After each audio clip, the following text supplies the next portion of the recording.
Good morning, everyone. I hope you are all well. So, the Summer Wells case, I think when you speak to people in the community and you are trying to ascertain where they are with it, the vast majority of people will say, look, the Wells, the parents did something. And I think what we need to do is we need to, when we say that the Wells did something, we really need to understand what we're saying. We need to understand the credit that we're giving them. We're giving them kind of, how can I say, like we're agreeing that they have the ability to pull certain things off. And that is one of two things. So let's look at them both.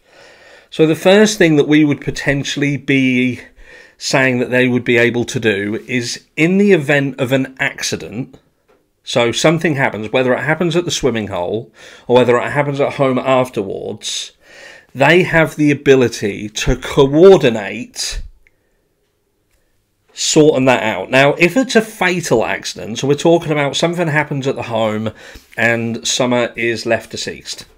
So what we're trying to say is that in that event, both Candus and Candus, or at least one of them, and I would say it would have to be both, would come to terms with the fact that, right, Summer is deceased. What do we do?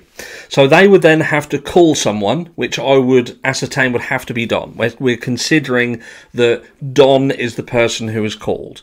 Don would then have to leave work, and remember, this is completely out of the blue. This is not pre-planned, not premeditated. This is Don going to work, as we've been told. Candus going out and doing her bits and pieces, messing about with Hunter, whatever we want to say. Let's forget the embellishments for now and just say that, so they've done their bits and pieces and either something has happened as a reverberation from the swimming hole, and like Summer being left in the truck perhaps, or dry drowning, which we've spoken about, but ultimately we get back to the home and something happens. So we're looking at time frame. So we're looking at, this would have to happen after Hunter was dropped off, because according to the likes of Chris McDonough, Hunter and the story he's given is 80% accurate, and the statement from law enforcement say that Summer was seen, the last time she was seen was around 2:30. So we're looking at around 3:15, 3:30 that they arrive home.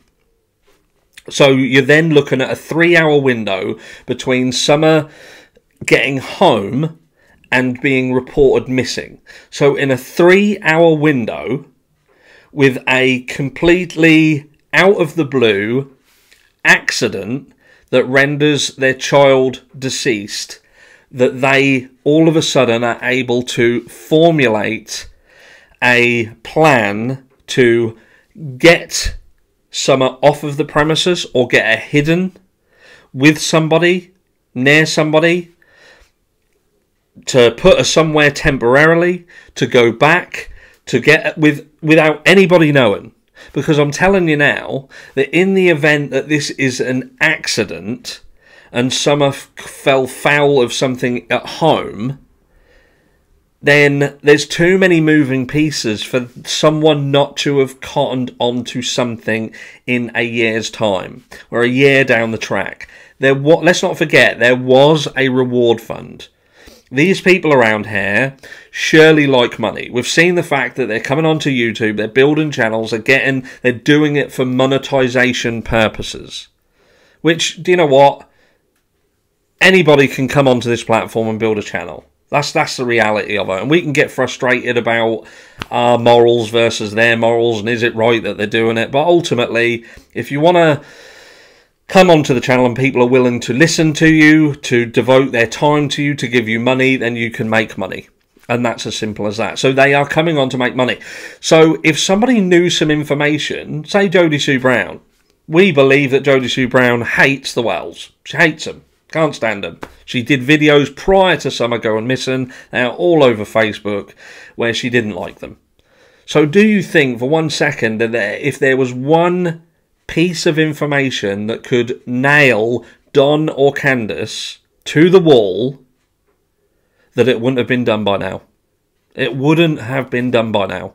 If they could prove it and ask for anonymity of where that came from, which they could. Look, I know what happened, but for my own safety, I've got to live in this area. I do not want my name put forward. But I can give you proof, evidence, whether it be trail cam footage or whatever you like.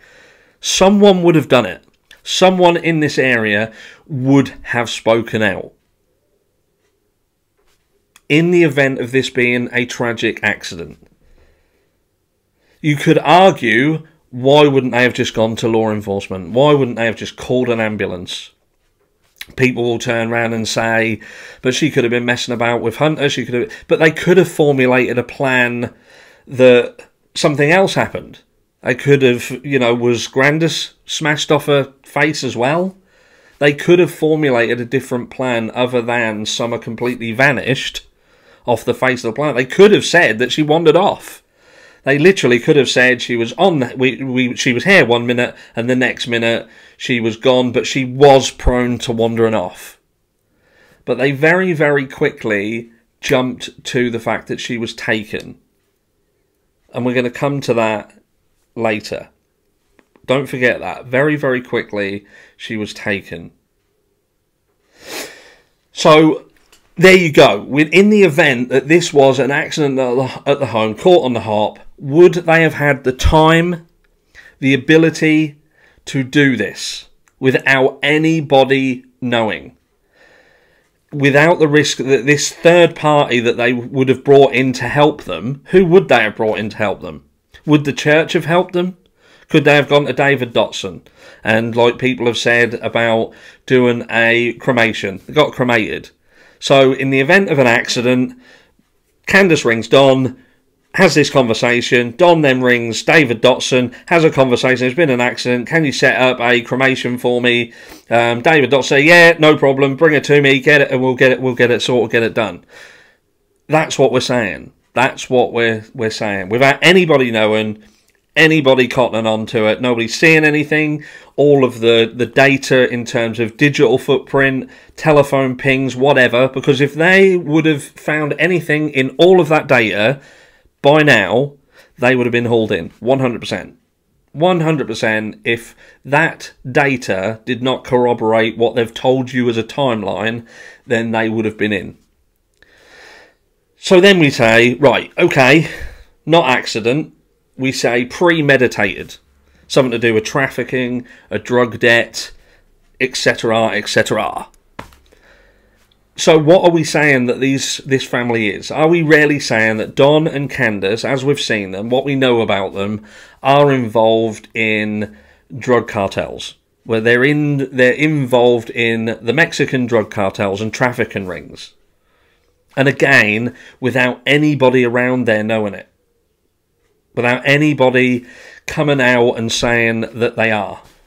We know that Don was involved as a trafficker and he worked for the Navarra cartel, or come up with an actual cartel. The Dixie Mafia, perhaps. Anybody who's not familiar with the Dixie Mafia, go and Google who the Dixie Mafia are. Is that what we're saying?